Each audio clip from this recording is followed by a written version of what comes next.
back to this lecture series for ethics. In our previous video, we looked at a famous selection from Plato's Republic, in which Plato has one of the characters in the dialogue, Glaucon, put forward what is known as the Immoralist challenge.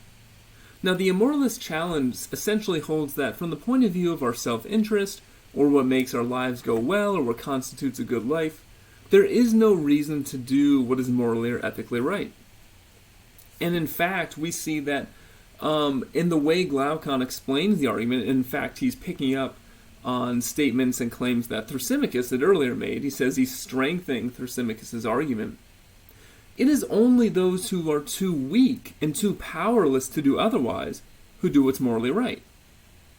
As Thrasymachus makes clear, if you had enough power to do what is wrong and get away with it, if you were strong enough to do what is unjust and never get caught, then that's how you would live. And not only is that how you would live, but in fact the claim is that this would be the best way for you to live. Remember, Glaucon explains that the best sort of scenario for you personally would be one where you could be a person acting unjustly toward others, and everyone else acted justly toward you. You could then take advantage of the goodwill of other people and get what's best for yourself.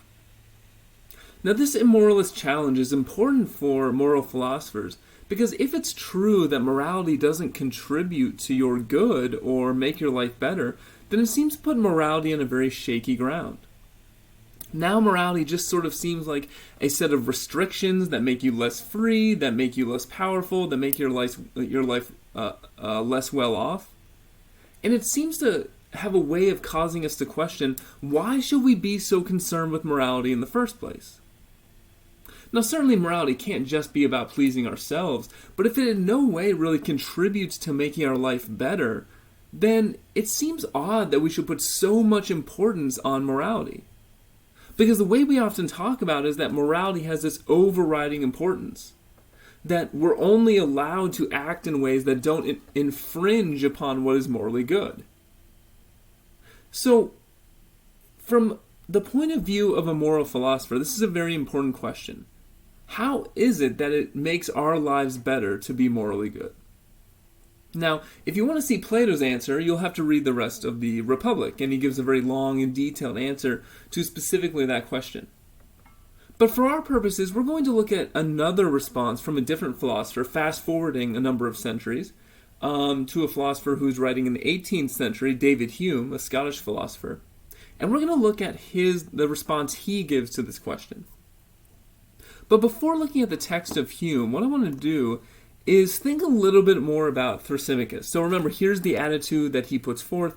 A just man always gets less than an unjust one, and a person of great power can outdo everyone else. Again, this is just a total sort of setting aside of morality. He just sort of disregards morality. And we might want to ask, why is it the case? What is going through Thrasymachus' mind? Why is he so dismissive of morality?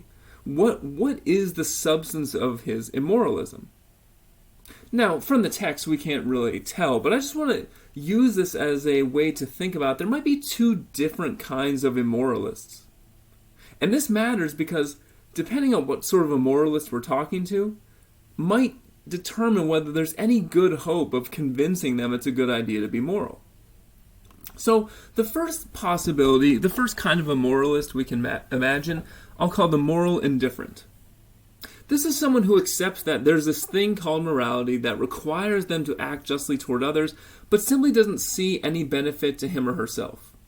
So this person says, yes, I know I'm not supposed to lie, cheat, and steal and murder. I know I'm not supposed to do all these things, but I just don't see what's in it for me, so I'll just follow the rules if I have to, and if I don't, I'll just break them. We'll call that person the moral indifferent. This person understands moral rules. This person also understands, we would imagine, the suffering and pain other people can experience, but just simply is so focused on their own self-interest that they can't be motivated to do what is ethically right.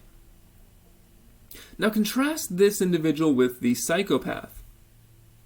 What I'm referring to as the psychopath is someone who, it's not that they just ignore moral rules for their own self-interest. We'll imagine they have no sense of right or wrong. And more fundamentally, perhaps, they have no real concern for other people. And therefore, when you tell a psychopath you shouldn't lie or steal or kill another person because of how it harms that other individual, that person simply doesn't know what you're talking about. Because of this fundamental lack of concern they have for their fellow human beings. So one way to think about it, the difference between these two immoralists would be this, right? We're all in this situation. Every single individual, we have self-interested motivations. There's things you want, whether your immediate desires, your hunger, your thirst, your desire for sex, your more long-term career desires, other hobbies you want to pursue, goals you have, right? There's things that are in your self-interest, things that you want for yourself. But there's also a set of other-oriented motivations. So, for instance, to take a simple example, let's say you have some money lying around and you're deciding what to do, and you say, well, I'm sort of being pulled in two directions. On the one hand, I really like to buy a new flat-screen TV, and on the other hand, I know that if I use this money to donate to charity, that it could potentially save certain individuals' lives. So, this is a situation where we have sort of an internal conflict. We have these two motivations that are pulling in opposite directions. One pulling in the direction of serving your own desires and your own needs. The other pulling in the direction of serving the needs and desires of others. And, for the most part, we all have both sets of these motivations. So one way to explain the difference between these two immoralists is that the moral indifferent, they have these other more oriented motivations, we might say, or they understand, let's say, concern for other people, but they're just so focused on themselves that when they think about, for instance, donating to charity or helping another person, all they can say is, what's in it for me? How is this going to make my life better? So the moral indifferent recognizes that they have these other-oriented concerns about other people, but they simply ignore them in favor of their own self-interest. But the psychopath is fundamentally different. The psychopath, when you explain to them, don't you have any concern for your fellow human being, for humanity as a whole, for making other people's lives better, for reducing suffering, that person will just say, I don't know what you're talking about. It's not that they're in sort of a conflict between self-interested and other-oriented motivations, but there just is no conflict because they can only sort of understand their own good and well-being. The well-being of other people just simply doesn't come into their minds. Okay, now why does any of this matter? Well, a couple things. First, I would suggest that what makes morality possible is the fact that we have these other-oriented motivations. Now, this doesn't mean that morality isn't good for you, but it just means that what makes morality possible, the idea that we shouldn't lie, cheat, or steal, or kill other people, is because human nature has these motivations or concerns for other people. And the reason I bring this up is because now ask yourself the question, to what extent would it be possible to convince either of these immoralists, the moral indifferent or the psychopath, to do what is morally good? And I want to think about the psychopath for a moment.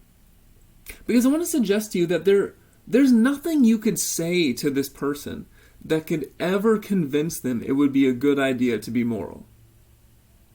And the reason for that is because the fundamental motivations which make morality possible, this concern for other people, is simply lacking in the psychopath.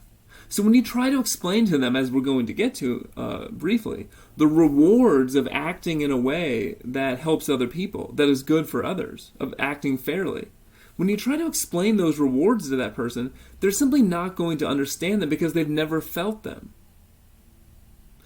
And so the first thing to think about is that if Thrasymachus is truly a psychopath, if Thrasymachus is truly someone with no concern or care for other people, then there's probably nothing we can say to that person. We're just going to have to take the appropriate measures to make sure they don't do too much damage. But I think the moral indifferent is in a different sort of scenario. The moral indifferent understands the concern for other people, but is simply so focused on their own self-interest in their own lives that they just don't have any, they don't act on those concerns. And so one thing I would suggest is that there's more possibility, if Thrasymachus is simply a moral indifferent, if Thrasymachus in some sense understands morality, then it would be at least possible to explain to that individual why it would be good to them to actually act on their other-oriented motivations. Why it might be rewarding and even pleasurable to do what is good for other people. So if we're trying to explain why someone should be moral, there's at least hope if we're talking to a moral indifferent. And this is going to set the stage for Hume's response to this exact question. Okay, so let's get to the text of Hume. And so here's David Hume, again, 18th century philosopher, Scottish philosopher, and he writes this book, The Inquiry Concerning the Principles of Morals, and in that book he, at great length, sort of explains where morality comes from. He grounds it in human nature, and then in the conclusion of that book, he finally says, okay, well now we've explained where morality comes from and why we approve of certain things and disapprove of others, but now let's consider, why is it good for us to be moral? So he says here, there remains nothing but briefly to consider our interested obligation to morality, and how morality contributes to our happiness and welfare. Okay, so this is exactly the question we're asking. Now, what's interesting about the approach he makes is that he says he has hope that when we look behind morality, that is, he has hope that when we investigate into what morality is all about, we're going to like what we see. Of course, this is the exact opposite from what we saw from Thrasymachus and Glaucon in Plato's Republic. Right, so according to the argument from Glaucon that we saw last time, ultimately what justice is just a set of agreements that we make because we have to, because we're sort of forced into it, because otherwise we have anarchy. And then once those agreements are in place, we have to force people to follow them. And those agreements to not lie, cheat, steal, or kill other people just stop you from doing what you want to do most. And if you could live a perfectly unjust life, if you could live a life where you always acted unjustly toward others but were never caught, that would be best for you. Now what that means is that on that view, when we look into what morality is all about, we don't like what it is. It's a sort of subtle manipulation. It's stopping us from living our lives to the fullest. But Hume is much more optimistic. He says after we examine what morality is all about, he says the dismal dress is going to fall off, with which many philosophers have covered her referring to morality. He continues on, morality, she's using the female pronoun to refer to morality, she talks not of useless austerities and rigors, suffering and self-denial. She declares that her sole purpose is to make her votaries and all mankind during every instant of their existence, if possible, cheerful and happy. So for Hume, and what he wants to show is that morality, although it can seem like this, is really not about suffering and self-denial. Glaucon, in the account he gave, said, morality being just is about denying your truest, deepest desires, about what you really want to do. It's about denying human nature. But Hume says no. In fact, once we understand morality properly, we'll see it actually makes us happy. As he says here, what morality is going to do is make all mankind cheerful and happy, and so it's ultimately going to benefit us. Now, of course, in order to make that claim, we have to know a couple of things. What is the sort of benefit that morality gives us? Because there are, and Hume would not deny this, there are undoubtedly times when morality causes us to give up something we want. So the example I've used previously, there's a really desirable job opportunity. You know you could get the job by lying in the interview and not getting caught. Isn't not lying preventing you from getting what you want? And Hume would say yes, in that moment it is. And there's innumerable other examples. If there's a duty to give to charity, for instance, then that means you'll have to forgo some enjoyment that you could have with that money. So the question we need to ask ourselves is, what is the corresponding benefit? What is this cheerfulness and happiness we get from morality that can outweigh potentially what we give up in following its rules? Okay. So to understand this, in Section 9, in this concluding section of the Inquiry Concerning the Principles of Morals, Hume discusses 4 types of virtue, virtues that are useful to to oneself, what he calls the companionable virtues, the ones that make you someone pleasant to be around in company. But for our purposes, we're going to talk about the third and fourth types, benevolence and justice. So briefly, what do these kinds of virtues mean? Well, virtue, for our purposes, is just a good moral quality. Like courage is a virtue, justice is a virtue, loyalty is a virtue, right? Any good moral quality a person has. And benevolence is also a virtue. So benevolence is a virtue or quality that people have when they help other people or reduce their suffering. So if you donate your time and money to someone in need, we say you're acting benevolently, for instance. Justice, on the other hand, is a quality by which we have when we treat other people fairly and equitably and we respect their rights. So if you don't lie to people, if you don't cheat them, if you don't steal from people, if you don't kill them, you're acting justly. So Hume discusses both of these, and he gives some reasons for why it's good for us to be benevolent and also why it's good for us to be just. And we're going to go through the reasons he gives. So the first thing to understand about Hume's claim here, in terms of why it's good to be benevolent, has to do with his view of desire. Right? So, first I want to take a look at his overall picture. One of the things he says is, look, no matter how you're acting, no matter what you're motivated on, you're just motivated by some desire. So whether in the previous example, you spend the money to buy the flat screen television, you're motivated by a selfish desire. If you spend the money to donate to charity, you're motivated by a benevolent desire, a desire to help another person. And the point he makes is that whenever you satisfy one of your desires, doing that causes you some sort of pleasure. So if you take the money and you buy the flat screen TV, then you satisfy your desire of using the TV, of being entertained, etc. But it's also the case that if you take your money and donate it to charity, you'll also satisfy another desire you have, namely your desire to help other people and to do what is good for others. So the first thing he notes is that all of our desires, when they're satisfied, produce some sort of pleasure.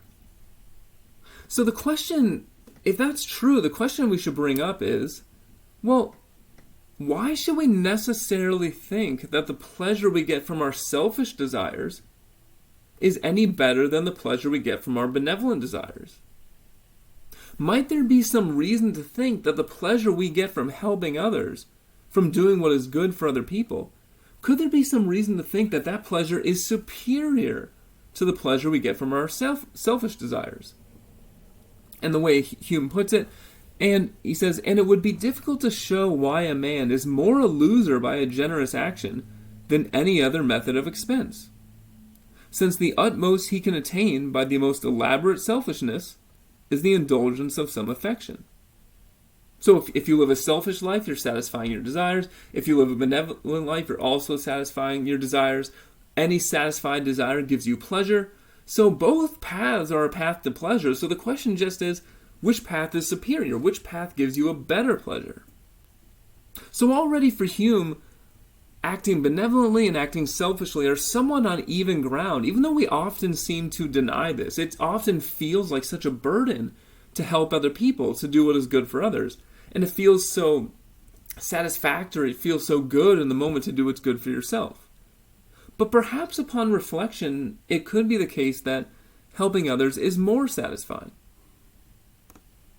Now, to consider whether this is the case, I want to look at this, a real-life situation, what I'll call the case of a man named Wesley Autry. So I'll read through the case and we'll make a few comments about it.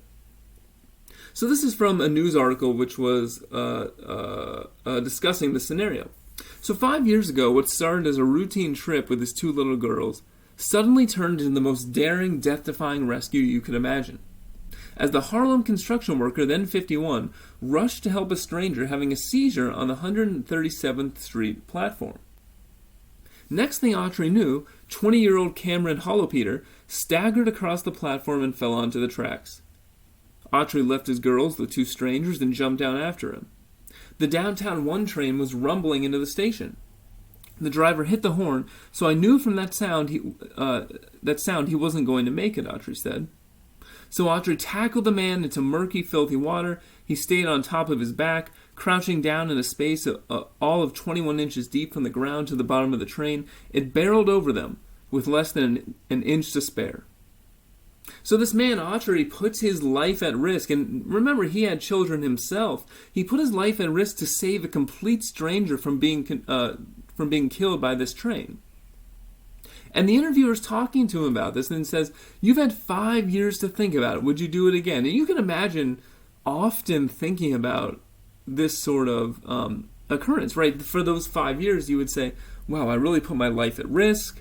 All the activities and things I'm enjoying now, I may not have been able to enjoy for the sake of a stranger. And Autry immediately said, yes. He immediately responded that, in fact, he would have done it all over again.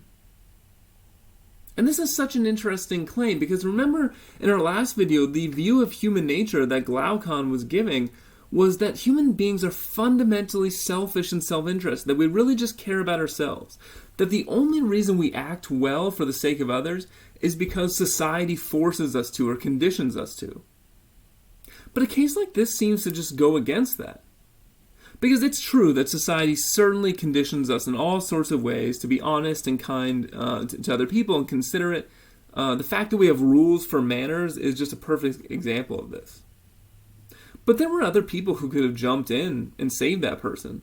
And if we were really all conditioned to, if all instances where we help other people were just social conditioning, then everyone would have been ready to jump in. But in fact, it's quite rare. And that's what makes Autry a hero. And so what this suggests is that, yes, well, to some extent, the way we act toward other people is conditioned by society. There also seems to be something natural in the human species where we naturally care for other people and can be naturally motivated, right, to do what's best for them and to put our own lives at risk to help other people. Human nature may be a complex thing. It is the case that when you remove some restrictions, we can devolve into violence. It's also the case that we can commit heroic acts of self-sacrifice. And not only can we commit heroic acts of self-sacrifice, it seems that there might be a sense in which the pleasure we get from doing so makes it extremely worth it. Because here's Autry saying, yes, of course, I would do it all over again. And Hume says something just like this. He reflects on, remember, we're comparing the pleasure you get from acting benevolently to acting selfishly. And he thinks, in fact, when you act benevolently, when you help others, the pleasure you get is of a superior quality. So he says, every affection, when gratified by success, gives a satisfaction in proportion to its force and violence. So every desire we satisfy gives us some sort of satisfaction or pleasure. But besides this advantage common to all desires, the immediate feeling of benevolence and friendship, humanity and kindness is sweet, smooth, tender, and agreeable, independent of all fortune and accidents. So there's something inherently gratifying and satisfying about helping others that you don't get with just your selfish affections. There's something about knowing you did your part to help humanity, to make the world a better place, that gives you a greater quality of pleasure.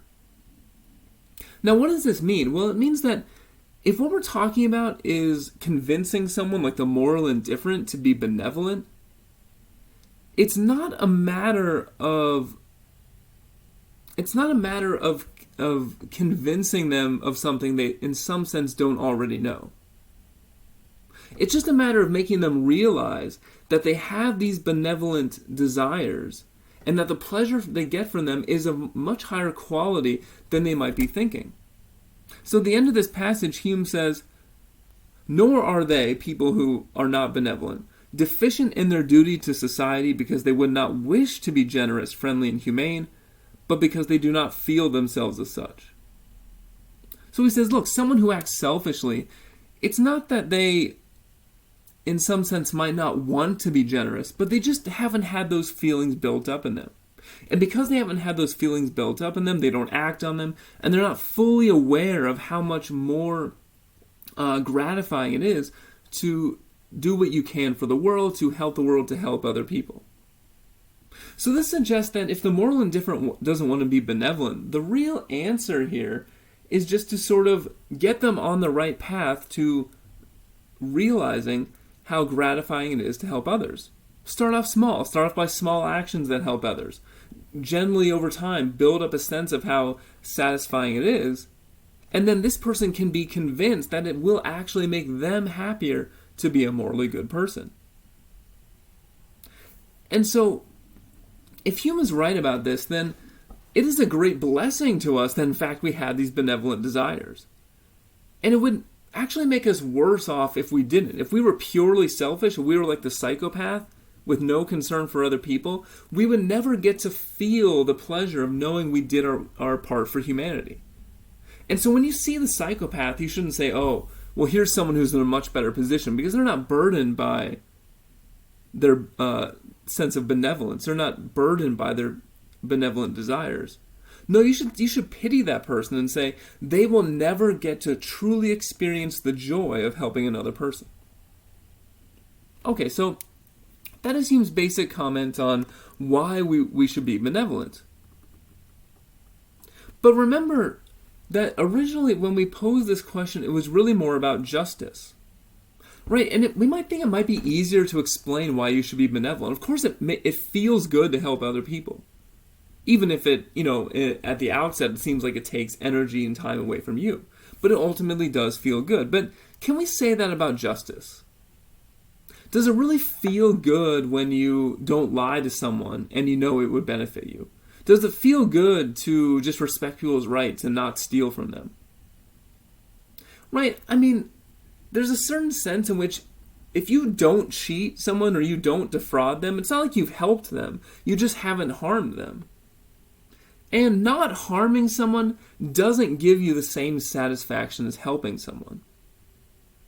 So if there's any way in which morality is going to seem like a burden, it's going to seem like a restriction, something that you don't really want to engage in that makes your life worse off, then it would be the duties of justice, which very much can just seem like a list of rules you have to follow, and it would be better off for you if you didn't follow them. And Hume himself recognizes this. He says, of all the kinds of virtues, the hardest one to demonstrate that your well-being is served is in the case of justice. And that's because of the possibility of what he calls a sensible knave.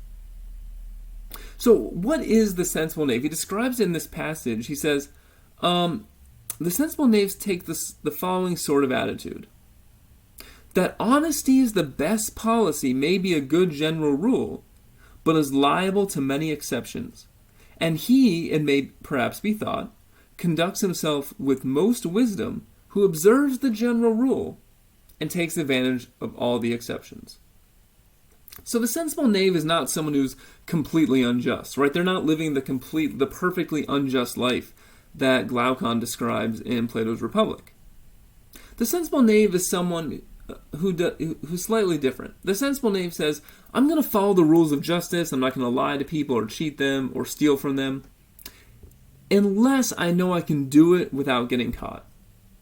And there always will be those instances. They might be small, and it'll depend on your particular circumstances and the particular amount of power that you have. But for everyone, there's going to be moments where you could get away with a lie, you could get away with maybe stealing something, you could get away with cheating, right? There's always going to be those instances where even if it's true that most of the time you'll get caught or have something bad to you, there'll be those times where you know you could get away with it. And the sensible knave takes on the following strategy for life.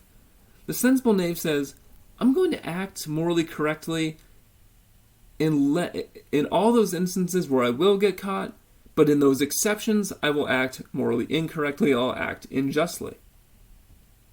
And so the question Hume poses for himself is, what can we say to the sensible knave? How can we convince him that he should act justly even when he knows he won't get caught?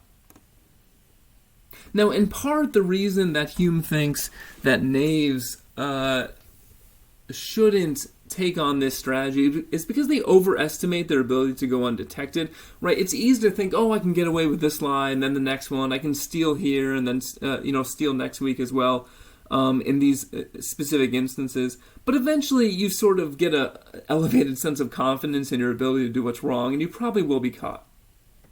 But put that aside even. Let's suppose that the knave knows in some instance, or many instances, that he will not get caught.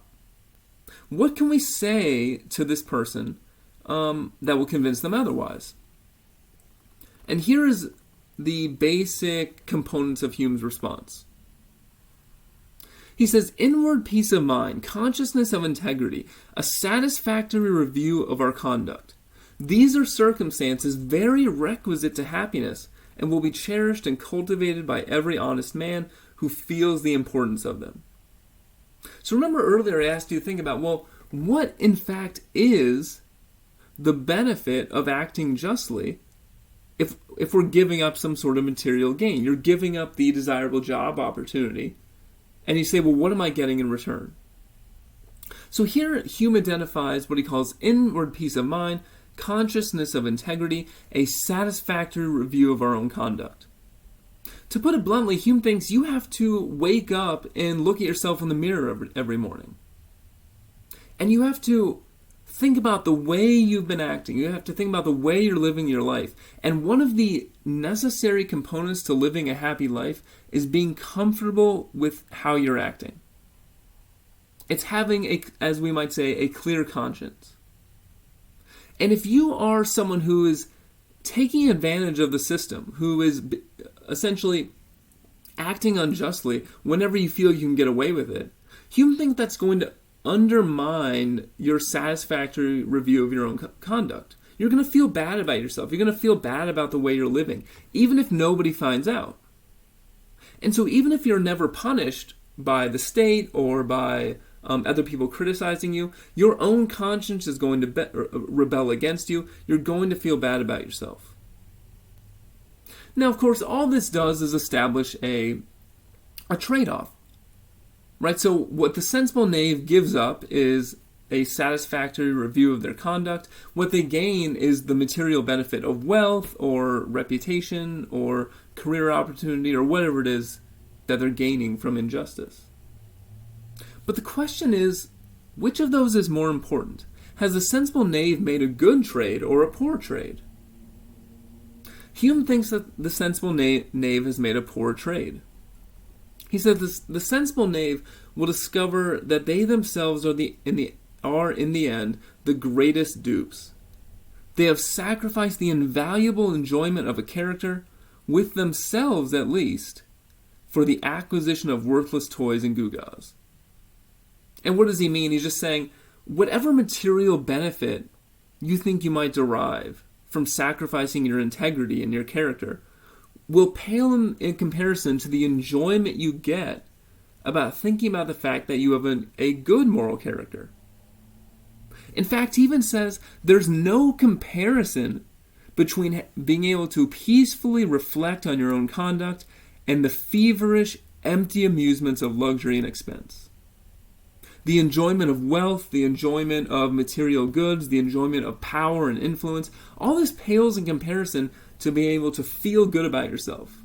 And this has some initial plausibility because, sure, it's great to have yachts and flat-screen TVs and nice cars, but that enjoyment can wear off, and every single day you will have to live with the idea of thinking about, who am I, what sort of person am I, how did I get to be where I am?